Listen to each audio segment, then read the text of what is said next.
que al ser una respuesta del organismo, aparece en respuesta a una agresión. Agresión que pueden ser de orden físico, la más común, golpe, trauma, contusión, manipulación. Nunca se olviden que los procedimientos que ustedes hacen terminan generando desafortunadamente inflamación. De orden químico, exposición a ácidos, a álcalis, a sustancias endógenas, a sustancias que son agresivas para el organismo. Origen térmico, frío, calor extremo, quemaduras y por supuesto de origen infeccioso. Toda infección termina generando inflamación como una de sus consecuencias. Esa respuesta del organismo, nosotros solamente de manera mnemotécnica, artificial, le dividiríamos en dos componentes. Nosotros tenemos una respuesta celular puramente y vamos a tener una coteja clínica con esa respuesta. A nivel celular, ¿qué es lo que ocurre cuando cualquiera de estas agresiones acontecen? Lo que en primera instancia sucedía es un cambio en la permeabilidad vascular. Es decir, los vasos sanguíneos que normalmente son impermeables a la sangre, que retienen en su interior a la sangre, pierden esa característica y hay extravasación, hay salida de sangre al intersticio. Eso es lo que da justamente las manifestaciones clínicas típicas de extravasación.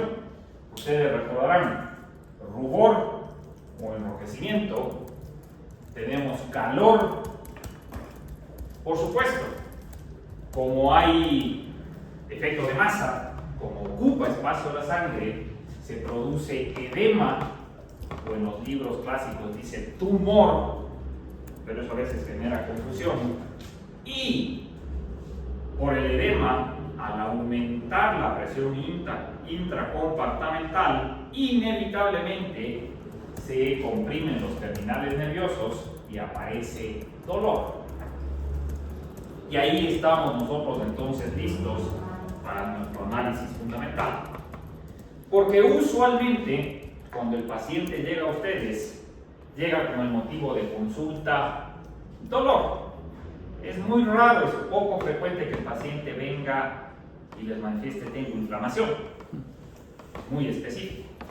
Pero sí dolor. Entonces, frente al motivo de consulta dolor, nosotros lo que tenemos que definir es si es que el dolor es de origen inflamatorio o no es. Si el dolor no es inflamatorio, capítulo dado, opiáceos y sus derivados. Si es que el capítulo es, si es que el dolor es inflamatorio, hay que resolver la inflamación. Pero esa pregunta es clave, porque si no, el mal manejo resulta en fracaso. Si para un dolor no inflamatorio yo doy antiinflamatorios, no va a resultar. Y por el contrario, si para un dolor inflamatorio yo doy analgésicos, tampoco va a funcionar.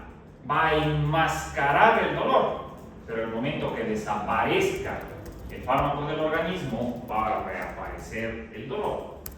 Entonces, siendo esta la respuesta primaria, ¿qué hace el organismo para tratar de controlar ese cambio de la permeabilidad, esa extravasación?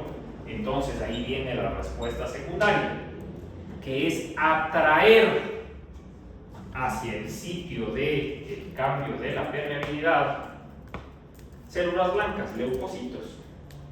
El mecanismo primario de defensa inespecífica que tiene el organismo. Esa atracción, esa movilización de leucocitos, recordarán ustedes que le llamábamos técnicamente la quimiotaxis. La quimiotaxis. Desafortunadamente, al atraer leucocitos, el flujo sanguíneo aumenta. Y como la permeabilidad estaba afectada, entonces esto genera un círculo vicioso. A más quimiotaxis, más extravasación. Y por esa razón es una respuesta errática del organismo. Por eso la inflamación tiene la característica de progresiva, de empeorar conforme transcurre el tiempo, en lugar de resolverse. Pero siendo un mecanismo tan rústico, nosotros tenemos solo dos sitios probables de acción. El primero, el más lógico, sería evitar que cambie la permeabilidad. Desafortunadamente es el menos factible. Es como decir al individuo, ¿sabe qué? No se golpee, no se infecte. Eso es muy teórico. Ojalá pudiéramos evitar que eso pase. Entonces, casi siempre este elemento es incontrolable y por ende la única posibilidad que nos queda es evitar la quimiotaxis, evitar esa respuesta secundaria. Desafortunadamente para nosotros, cuando preguntamos ¿y quién controla la quimiotaxis?, la lista se engorda. Hay múltiples sustancias responsables de quimiotaxis. Ustedes conocen a la mayoría: catecolaminas, adrenalina, noradrenalina, serotonina, histamina, bradicinina, todas las citoquinas. Esto incluye interleuquinas, interferones, factores de necrosis tumoral, factores estimulantes de colonias, es un pantano. Y en este listado tenemos a las prostaglandinas. Virtualmente, por lo tanto, es imposible poder modular a todos esos mediadores simultáneamente. No hay forma, no hay un agente que pueda controlar todo. Pero afortunadamente, lo que ya se ha hecho es ponderar la relevancia que tienen esas sustancias en la respuesta quimiotáctica. Y hemos llegado nosotros a establecer que la mayoría son responsables de la minoría de la quimiotaxis, siendo el actor más importante las prostaglandinas, responsables de cerca del 80% de la quimiotaxis. Y entonces ahí tenemos el primer punto de inflexión para acabar prematuramente la clase. Nos vamos, porque ya está resuelto el problema.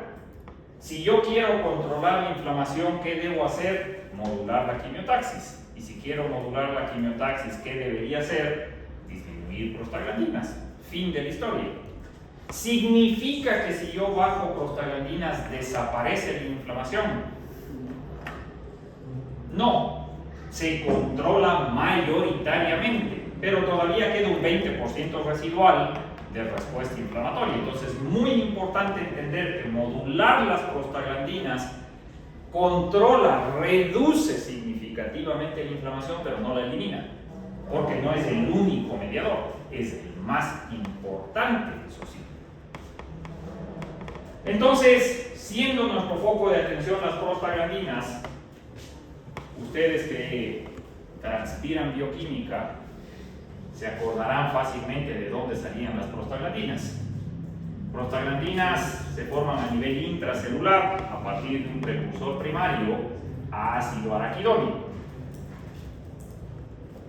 Ácido araquidónico que también se forma a nivel intracelular a expensas de la membrana celular, de los fosfolípidos de membrana.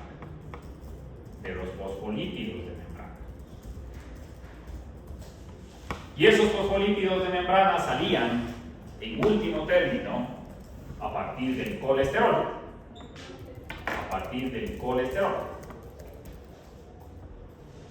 Colesterol que además de formar membranas, se acordarán ustedes que tiene como una función esencial la síntesis de hormonas, de las llamadas hormonas esteroideas.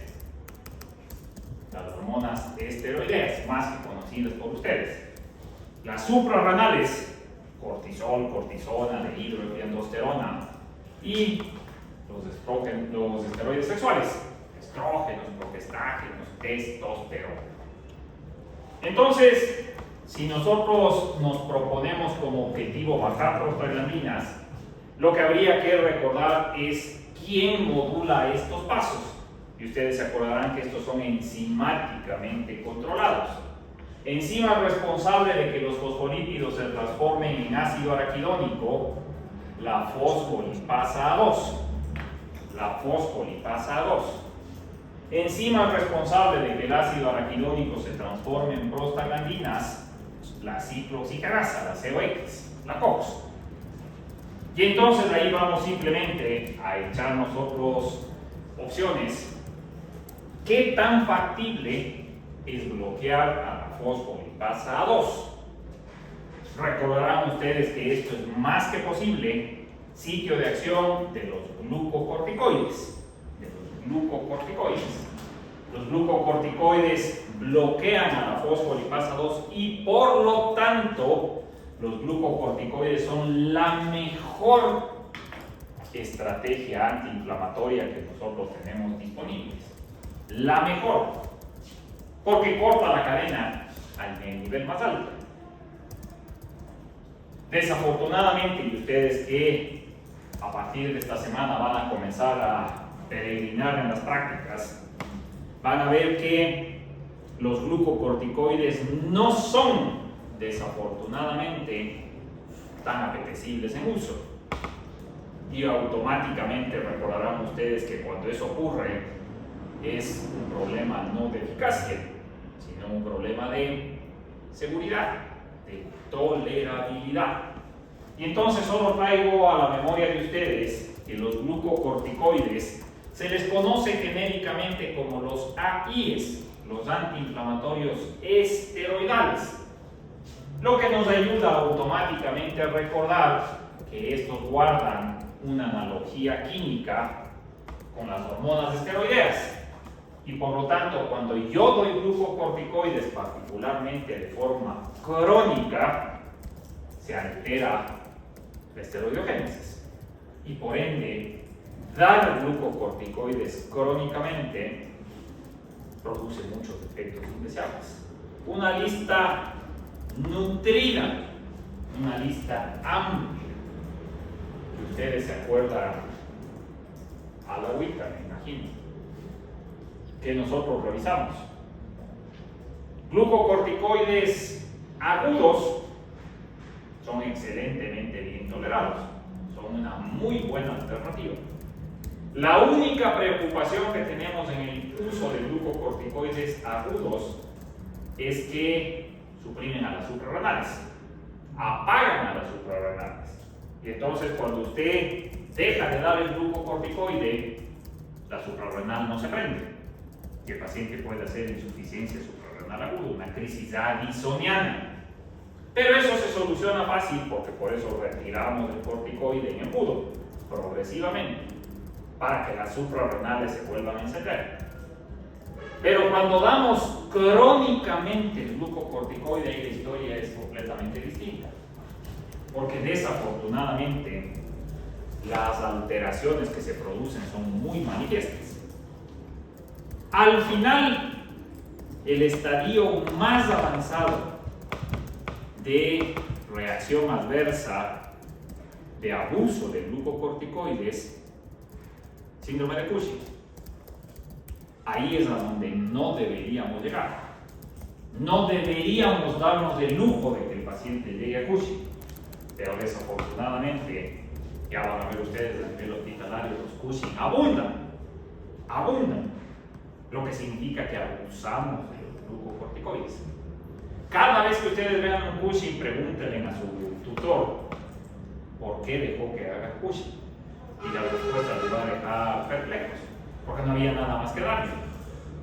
Y eso en medicina es poco probable, es que es lo más fácil, porque los corticoides son altamente eficaces, de eso no cabe duda, pero los efectos indeseables son muy manifiestos. Efectos indeseables que ustedes tienen en mente listado, ¿qué? Antes del Cushing, ¿qué se producía? Inmunosupresión.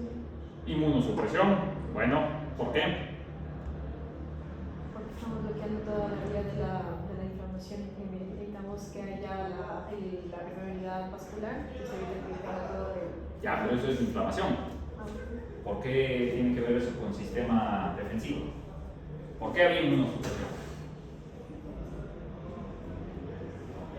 ¿Por qué había inmunosupresión? Porque disminuye la celularidad, baja la cantidad de leucocitos, particularmente bajan los linfocitos, bajan los granulocitos, y entonces se pierde la defensa inespecífica, se pierde la defensa específica. Ya, faltan 14. ¿Qué más? Es diabetogénico. Más que diabetogénico, produce hiperglicemia. Sí, produce hiperglicemia. ¿Por qué produce hiperglicemia?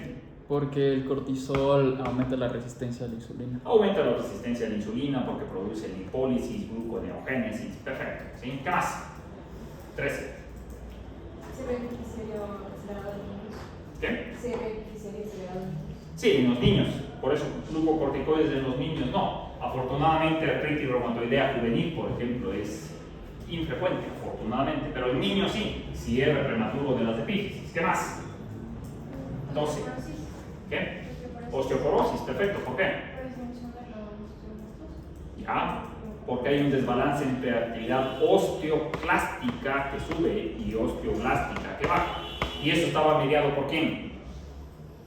RANK. Receptores RANKL, RANK1. Muy bien, ¿qué más? Las extremidades son un poco más, son débiles a comparación del tronco, que tiene aumento de tejido adiposo, más que todo en la zona abdominal. Bueno, pero eso es más ya del Cushing. Eso ya es más del Cushing, parte de la obesidad concéntrica. ¿Qué más? ¿Cómo disminuye la absorción intestinal de calcio por Bueno. y eso, y también aumenta la secreción renal, más probabilidad de litiasis? Litiasis renal, ¿no es cierto? Porque ese calcio que sale del hueso tiene que irse al riñón, no se absorbe, aumenta la desmineralización ósea y por lo tanto mayor riesgo de litiasis renal, de cálculos de calcio. Bueno, ¿qué más? 10. ¿Qué más? Hipertensión arterial, porque hay exceso de catecolaminas. Nosotros teníamos cataratas. ¿Por qué se daban cataratas? Por la acumulación de glucosa en las... Ya, pero los diabéticos no tienen catarata. ¿Por qué en el glucocorticoide sí? No sé si ¿Qué hacían las catecolaminas en el ojo? En la pupila. miosis. Dilatan o no contraen. Qué vergüenza. Contra. Qué vergüenza. Miosis es contra. Por eso se enoja el Juan. Ahí está. Pues no están estudiando. Disminuye el drenaje de la cámara anterior a la posterior y como hay hiperglicemia, entonces el azúcar en el humor acuoso precipita y se produce opacidad del cristalino, cataratas. Se pierde el ciclo circadiano y por lo tanto se aplana los niveles de cortisol. Eso significa que los patrones de sueño se ven afectados. El paciente se pone por lo tanto mal genio, irritable, intolerante. ¿Sí? Se afecta la función hipotálamo hipofisaria. Vamos a tener alteración en diferentes ciclos hormonales. ¿Qué más? Vamos a tener mala formación de colágeno, por lo tanto, por eso es que se forman las estrías, por eso no se recuperan las heridas adecuadamente, no cicatriza de forma correcta, y así sucesivamente. Entonces, cuando un paciente llega al Cushing, tengan la certeza que ya ha peregrinado por toda esa serie de efectos adversos indeseables, desafortunadamente, que nosotros no deberíamos permitir que suceda. Por eso norma el uso de los corticoides el menor tiempo posible, la menor dosis posible. Hoy en día al menos, nosotros tenemos alternativas suficientemente efectivas como para dejar de lado el sobreuso de los glucocorticoides. Entonces, cuando ustedes vean un paciente que está en base a glucocorticoides tratado, asumimos que está mal manejado. Es un paciente que, aunque tenga eficacia clínica, debe tener una muy pobre tolerabilidad. Por todas esas razones es que los glucocorticoides para nosotros deberían ser terapia de rescate. Cuando no tenemos respuesta adecuada al siguiente nivel más bajo, es ahí cuando entonces deberíamos echar mano de el glucocorticoide como rescate hasta buscar una terapia adecuada que pueda ser para el paciente crónicamente utilizado. ¿Cuál es el nivel más bajo? Bloquear a la ciclooxigenasa. Este es el sitio de acción de los denominados AINES, que es específico el nombre. Antiinflamatorios no esteroidales, quiere decir que no están químicamente relacionadas con los productos del colesterol e implícitamente tienen una mejor tolerabilidad. Inevitablemente van a tener una eficacia más baja, indudablemente, porque estamos actuando en un nivel inferior, pero vamos a ganar mejor tolerabilidad. Ese concepto inicial que es con el que nosotros partíamos, desafortunadamente, no necesariamente se cumple. ¿Por qué razón? Porque cuando ustedes ya abren el abanico de acciones de las prostaglandinas, nos topamos nosotros con que es también muy amplio. Nosotros sabemos que las prostaglandinas per se, sí, son los responsables primarios de la inflamación. Por ende, si yo doy AINES y bloqueo a la ciclooxigenasa, debe bajar la inflamación significativamente. Pero las prostaglandinas controlan también la citoprotección. Citoprotección que es principalmente a nivel gastrointestinal. La célula parietal produce moco para contrarrestar el ácido de una manera prostaglandino dependiente. Por lo tanto, cuando usted da AINES, sí baja la inflamación, pero también baja la síntesis de prostaglandinas gástricas. Y eso hace que la misma cantidad de ácido empiece a ser nocivo, empiece a producir lesión, irritación, úlcera, sangrado, perforación y muerte. Ya está. Los AINES también matan. AINES, primera causa de muerte medicamentosa en el mundo, como para asustarse. Importantísimo recordar que el problema no es el ácido, es el moco.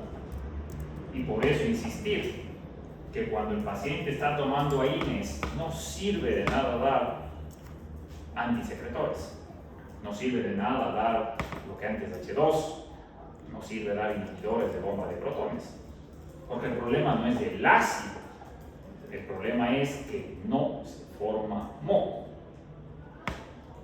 3. Las prostaglandinas controlan la agregación plaquetaria a expensas del tromboxano 2, la capacidad de formar el trombo primario, de unirse las plaquetas. Por ende, cada vez que damos AINES para bajar la inflamación, hay tendencia a sangrado. Hay tendencia a sangrado. Hemorragia. Y si yo pongo las dos juntas y se produce lesión gástrica y no deja de sangrar, se mueren en la mitad del tiempo. De ahí la peligrosidad de los AINES. 4. Las prostaglandinas controlan el flujo renal. El flujo renal. La arteria aferente renal es estrictamente prostaglandino dependientes.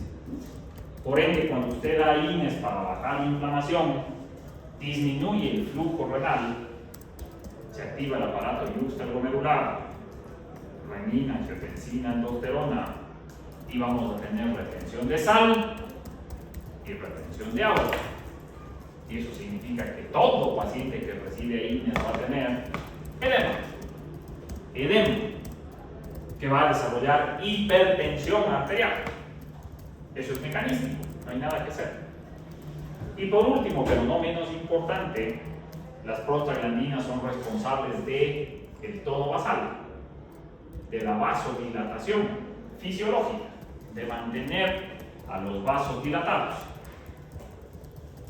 De forma tal que si usted da INES para bajar la inflamación, va a disminuir el calibre vascular.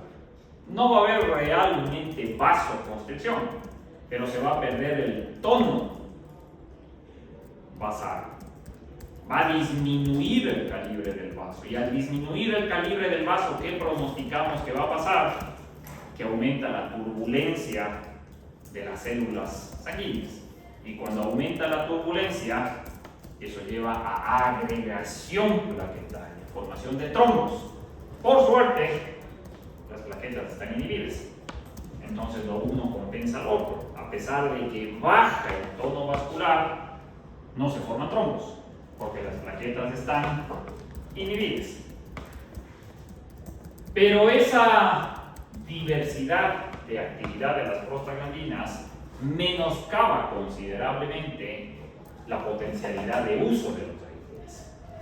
Fue ahí justamente cuando entonces se entró al estudio a fondo de la ciclooxigenasa, quizás una de las enzimas más estudiadas en biología, y nosotros establecimos la presencia de isoformas, la ciclooxigenasa tipo 1 y la ciclooxigenasa tipo 2.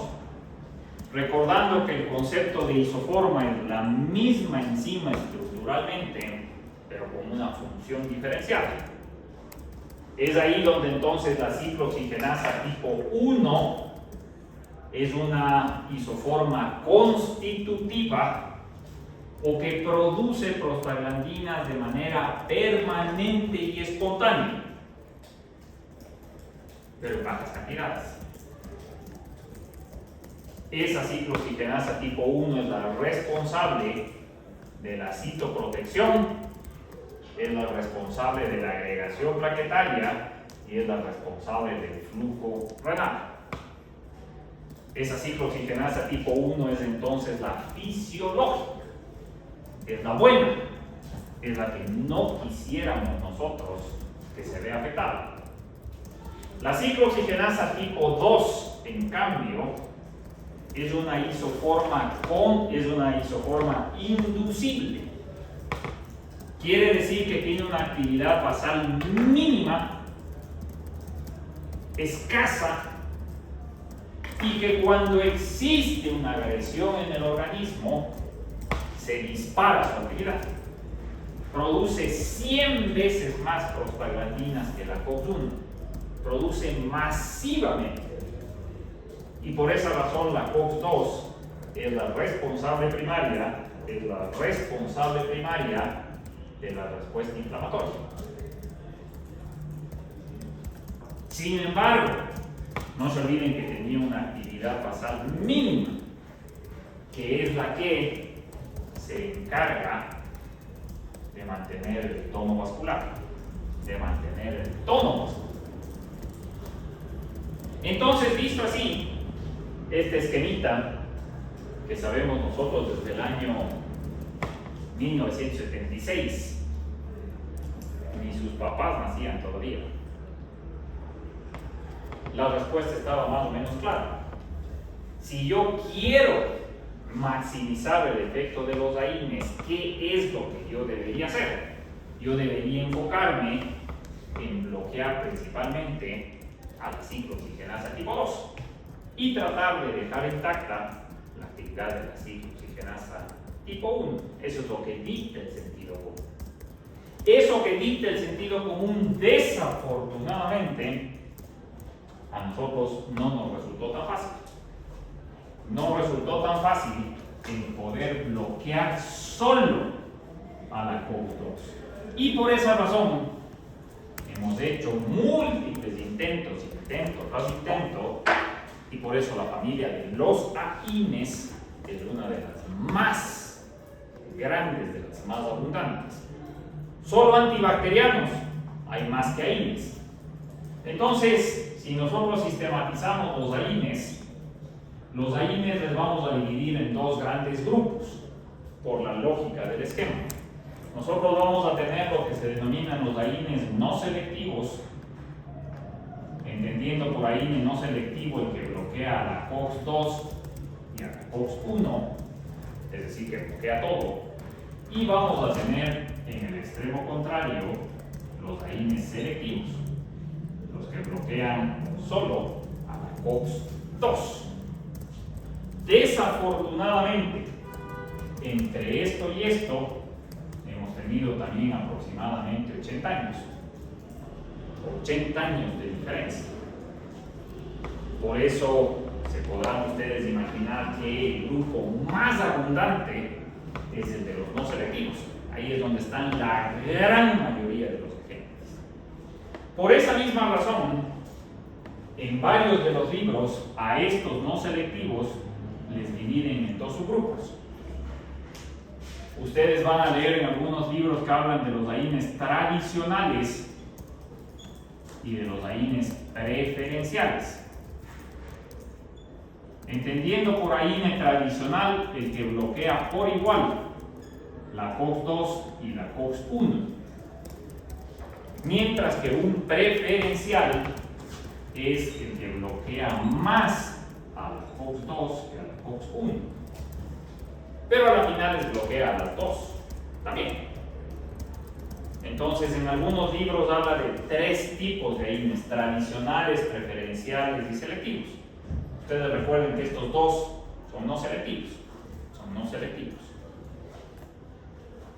Si tratamos de ejemplificar nosotros, de poner representantes, tenemos indudablemente que comenzar analizando los tradicionales, ejemplificados por el ácido acetilsalicílico, la clásica aspirina, el representante oficial de los tradicionales, porque sigue siendo el más utilizado, porque es de venta libre en todo el mundo, porque es barato, pero sobre todo porque es altamente eficaz.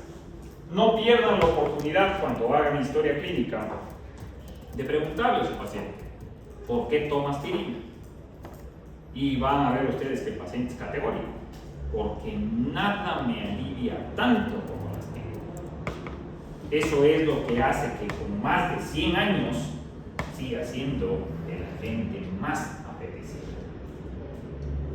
Ácido acetilsalicílico es el único de los AINES que produce un bloqueo irreversible de la ciclooxigenasa. Un bloqueo irreversible, un bloqueo covalente, permanente. Todo el resto de AINES son reversibles.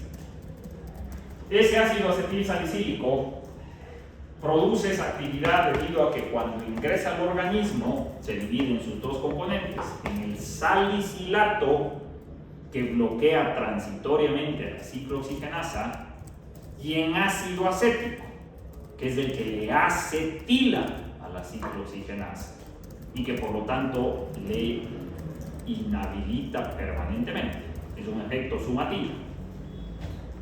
Ese ácido acetilsalicílico, por ende, tiene un impresionante efecto antiinflamatorio indiscutible, pero es terroríficamente dañino para la mucosa del estómago. Hay estudios muy interesantes que demuestran que si una persona toma 3 días seguidos ácido acetilsalicílico, empieza a aparecer sangre oculta en heces. Así de agresivo es. Y uno se aterroriza y dice: entonces, ¿por qué es de venta libre? Si es tan peligroso, para que vean ustedes los riesgos implícitos. Produce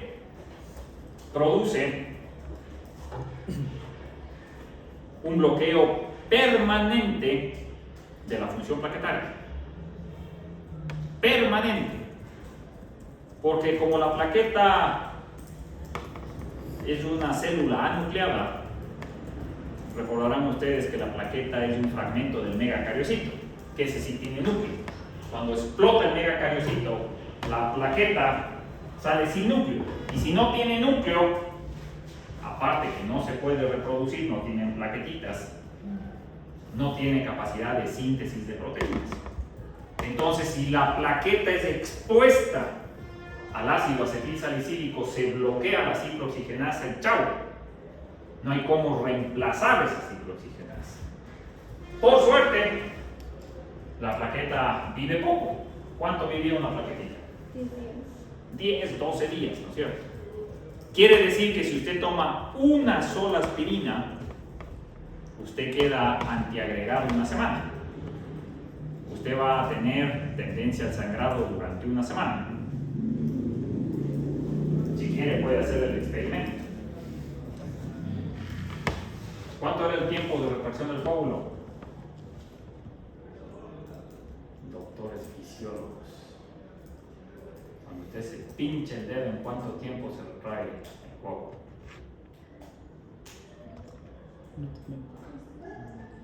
8 segundos, más o menos. 8 segundos. Usted se toma una aspirina y eso se prolonga a 12, 14 segundos. Y se puede seguir pinchando todos los días subsecuentes. Y va a ver que más o menos al sexto, séptimo día recién se recupera los 8 segundos. Es así de importante. Por eso la aspirina es nuestro principal enemigo prequirúrgico. Siempre que el paciente va a tener un procedimiento quirúrgico hay que advertirle no tomar aspirina para que no tenga un sangrado profuso inexplicable. Altamente afín el ácido acetil salicílico a las plaquetas. La plaqueta es el tejido más sensible al ácido acetil salicílico. Gracias a eso fue que nosotros nos dimos cuenta que para bloquear a las plaquetas se necesita menor cantidad. Y de ahí sobreviene la famosa profilaxis antiagregante. En todo paciente que tiene riesgo cardiovascular, nosotros le damos ácido acetil salicílico en dosis bajitas, que no tiene capacidad antiinflamatoria, mientras que para producir efecto antiinflamatorio damos 500, 600 miligramos. Para bloquear a las plaquetas damos 75, 100 miligramos. Y claro, el paciente que es pilas les va a decir, ¿y por qué tengo que tomar todos los días esa tabletita chiquita? Si usted dice que el bloqueo es permanente, ¿por qué no me tomo una por semana? Le vamos a tener que explicar que el problema es que las plaquetas no se forman cada 10 días, sino que se forman todos los días. Entonces yo hoy me tomo, se bloquean las plaquetas de hoy.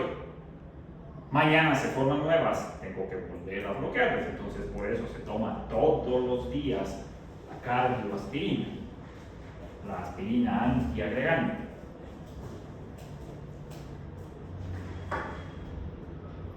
Ácido acetil salicílico, inevitablemente agresivo sobre el riñón, inevitablemente agresivo. Produce una disminución del flujo renal marcadísima. Por eso, principio básico de uso del ácido acetil salicílico, buena hidratación, que el paciente esté hidratado. Hace tiempo daban unas propagandas de esas mentirosas que salían jugando fútbol. Y para el dolor del cuerpo me voy a tomar una aspirina. Está tapado el riñón.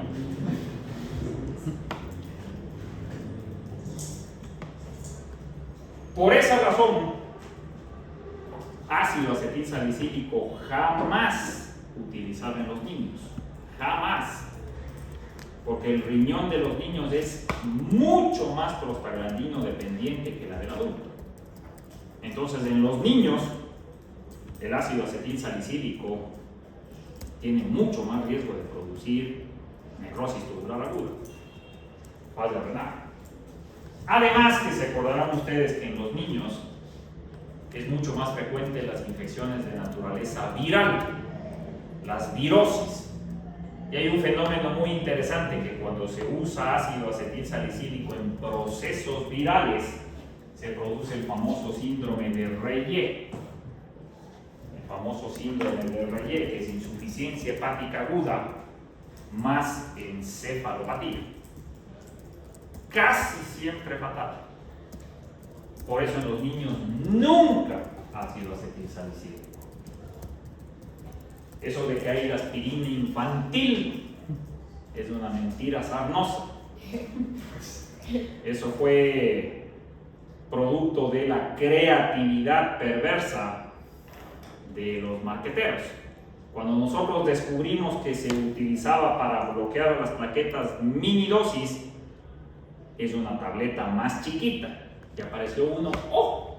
Parece tableta para niños. Y entonces sacaron la aspirina infantil. Y empezaron a morirse como tostados los huevos. Y ahí le retiraron.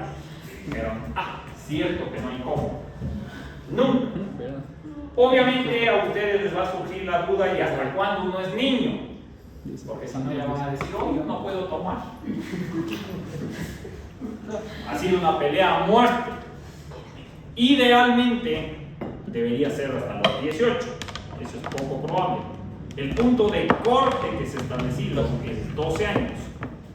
En menores de 12 años jamás utilizar ácido acetilsalicílico. De preferencia en los adolescentes tampoco. Siempre hay otras alternativas. Ácido acetilsalicílico tiene una característica adicional que solo comparten dos AINES. El uno es el ácido acetilsalicílico y es que atraviesa la barrera hematoencefálica. Ahí está el secreto. Y como atraviesa la barrera hematoencefálica, produce una acción cortical de analgesia. Disminuye el dolor central. Entonces no solo tiene efecto analgésico periférico, por eso es tan efectiva.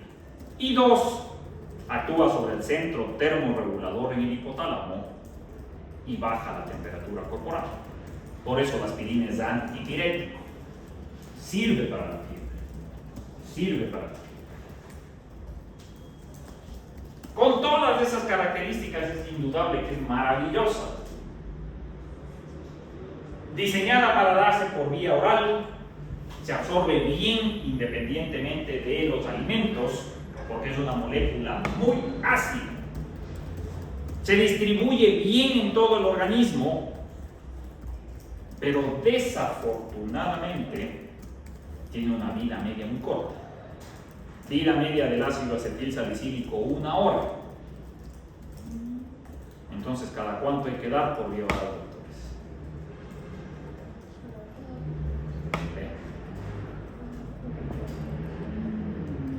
Vida media por 4, ¿no es cierto? 1 por 4 hay que dar cada 4 horas. Es súper incómodo. Pero por suerte, para que vean lo noble que es la aspirina, es el típico fármaco que tiene cinética de orden 0. ¿Cuál es? La que era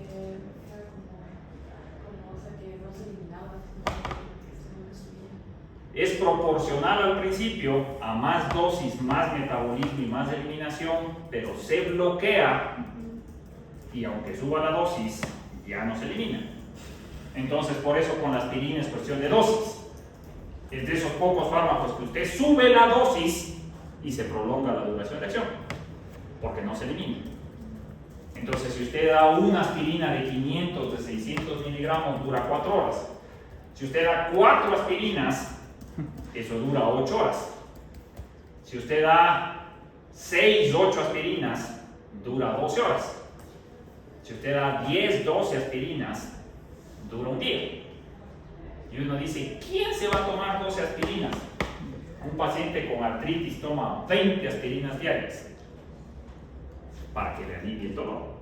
Le pulveriza el estómago, obviamente, pero le alivia el dolor. Ácido acetilsalicílico. Se metaboliza parcialmente en el hígado, se elimina por el riñón. Entonces siempre controlar función hepática, función renal. No utilizar durante el embarazo, particularmente segundo o tercer trimestre.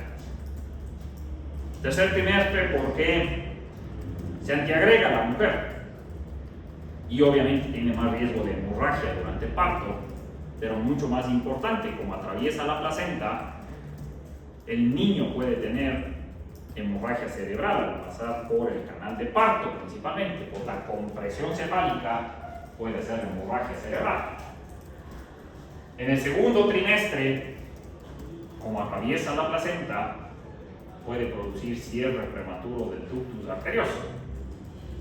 ¿Se acuerdan? El ductus arterioso era el puente que comunicaba circulación menor y mayor. Como no respira el niño, los pulmones se oxigenan a través de la placenta por el ductus arterioso, que es absolutamente prostaglandino dependiente. Si yo doy aspirina, se cierra el ductus, muerte intrauterina. Entonces, por todas las razones, no durante el embarazo. Definitivamente no durante el embarazo. Pese a ello, es de la gente más utilizada. Es de la gente más comúnmente utilizada. Una maravilla de aspirina. Ácido acetilsalicílico. Una única contraindicación para uso del ácido acetilsalicílico: alergia a los salicilatos. Alergia a los salicilatos, que por suerte es rara. Pero si el paciente tiene alergia a los salicilatos, no puede recibir aspirina. No puede recibir aspirina.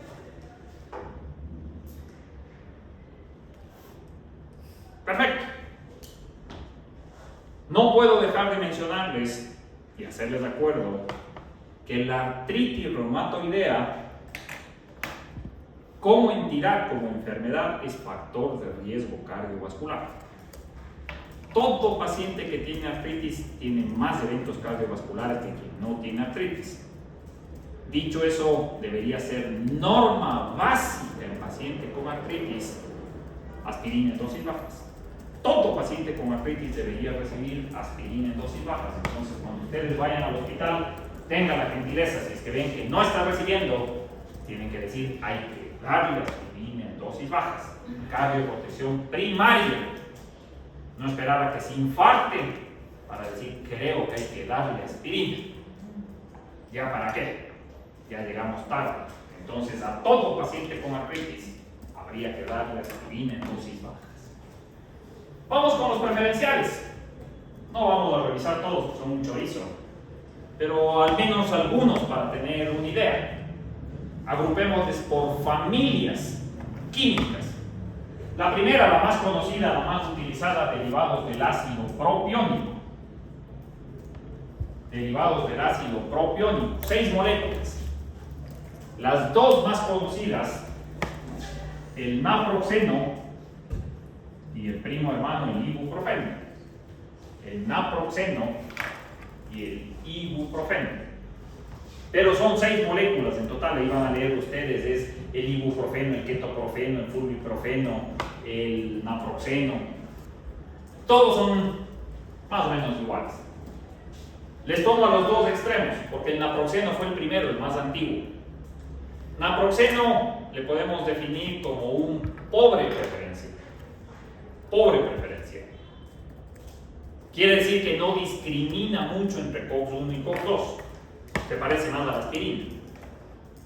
Por lo tanto, es igual de deleterio para el estómago, para el riñón, para las plaquetas.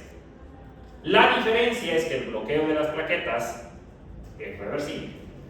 Entonces, tomo, hay antiagregación, dejo de tomar, desaparece enseguida.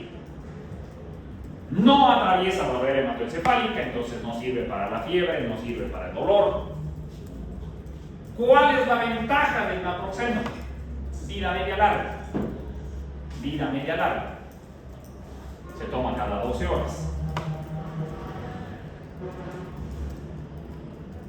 Ustedes tienen aquí naproxeno en 2 presentaciones, como naproxeno solo de 500 miligramos o como naproxeno sódico que viene de 550 cada 12 horas. Pero es igual de peligroso que la aspirina. El ibuprofeno, por el contrario, a pesar de estar químicamente emparentado, el ibuprofeno es una excelente preferencia. Es una excelente preferencia. Que por lo tanto tiene mínima acción sobre la COX-1 y gran acción sobre la COX-2. Por esa razón, por supuesto que es excelente antiinflamatorio, pero tiene una tasa mucho más baja de efectos adversos. para que ustedes hagan la equiparación mental. Yo les decía que si el paciente toma 3 días seguidos aspirina, aparece sangre oculta en heces. Si hiciéramos el mismo experimento con el ibuprofeno, el paciente tiene que tomar 3 semanas para que aparezca sangre oculta en heces. Es decir, sí, produce lesión de la mucosa, pero mucho menos, mucho más lento, mucho menos agresiva. No afecta prácticamente la función plaquetaria, por lo tanto no produce tendencia al sangrado.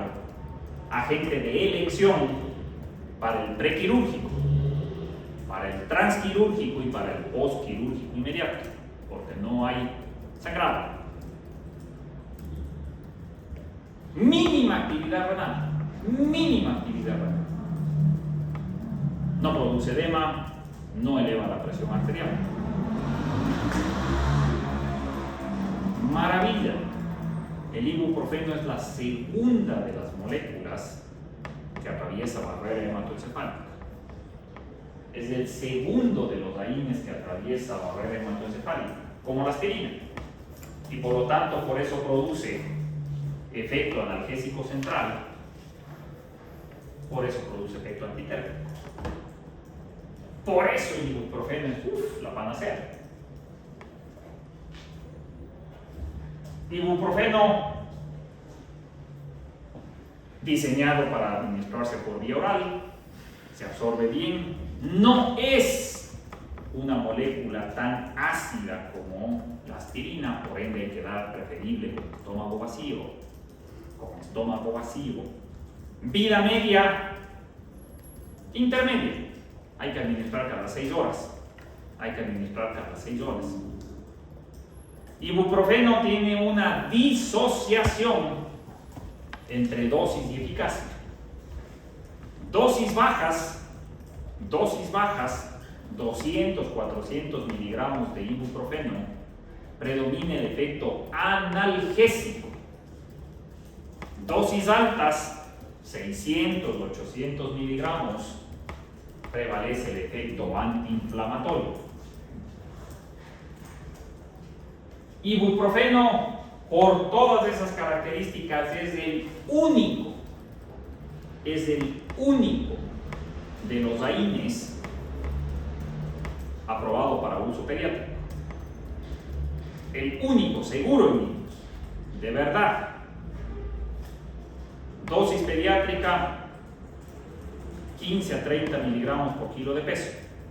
15 a 30 miligramos por kilo de peso.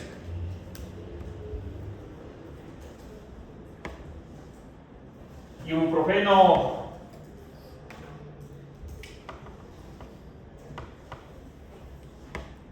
dentro de los AINES es quizás la única alternativa que se podría utilizar durante el embarazo.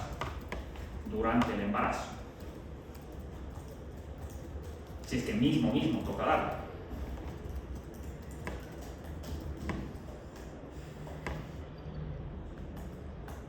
Muy importante para ustedes no olvidarse, todos los derivados del ácido propiónico,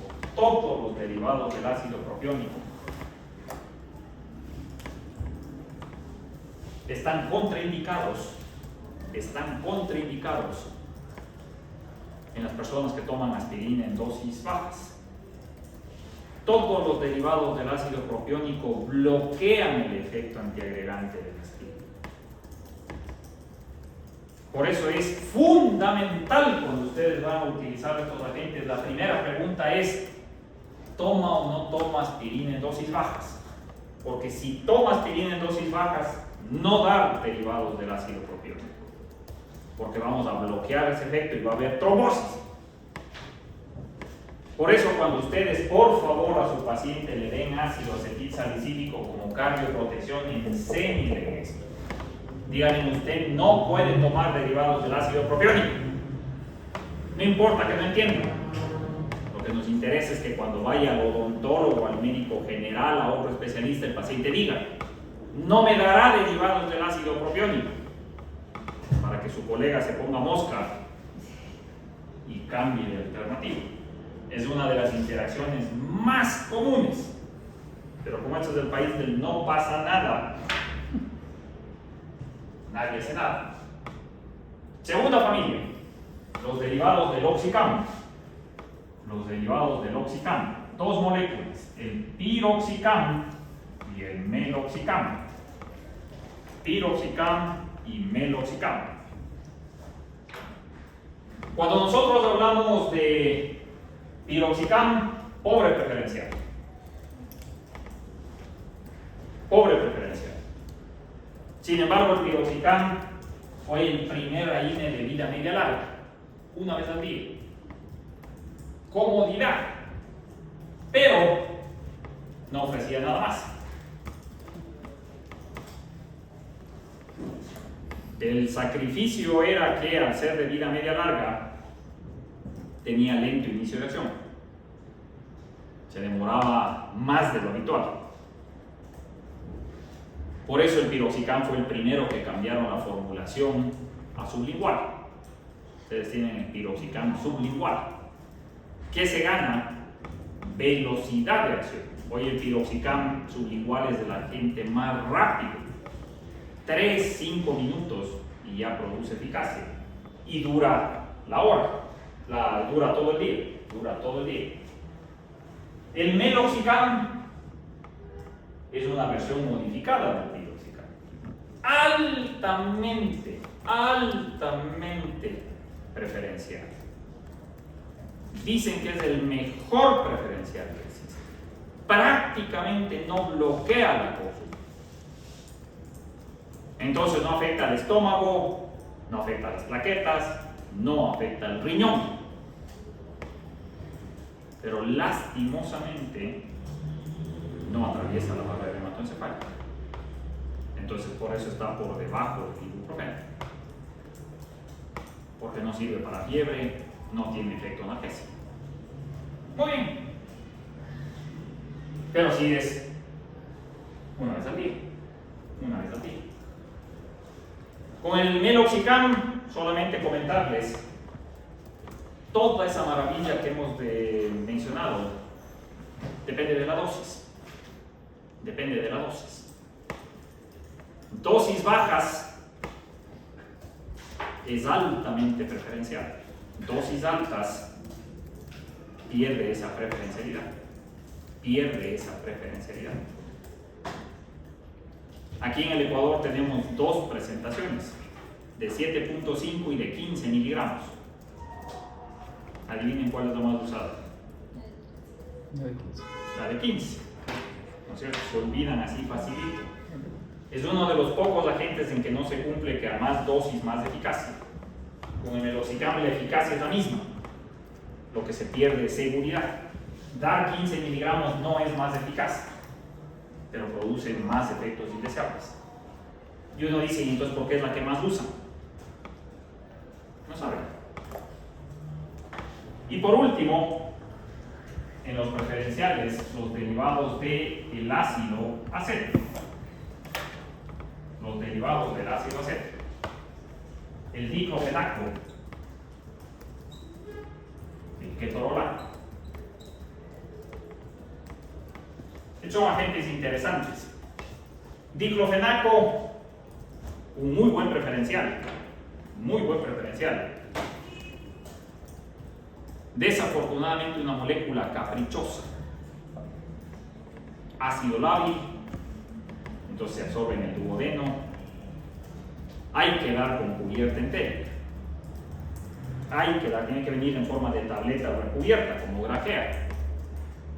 Pilas que aquí en el país venden unas tabletas regulares, que obviamente no se van a absorber nada.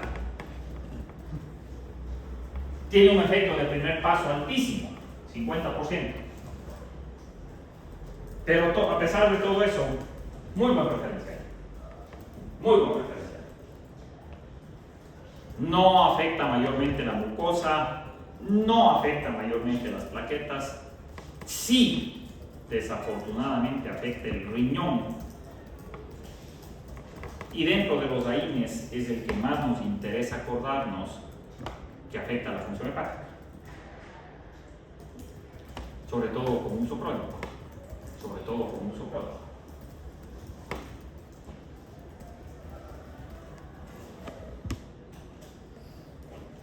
Como viene en forma sódica o potásica, solo se puede dar por vía oral, por vía rectal o por vía intramuscular. Nunca intravenoso el diclofenac. Ahí es donde apareció el ketorolac.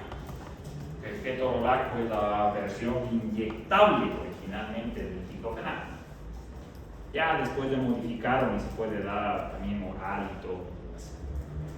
Pero el ketorolaco es menos hepatotóxico que el diclofenac, pero es más nefrotóxico. En la escala de nefrotoxicidad, el ketorolaco se gana la medallita.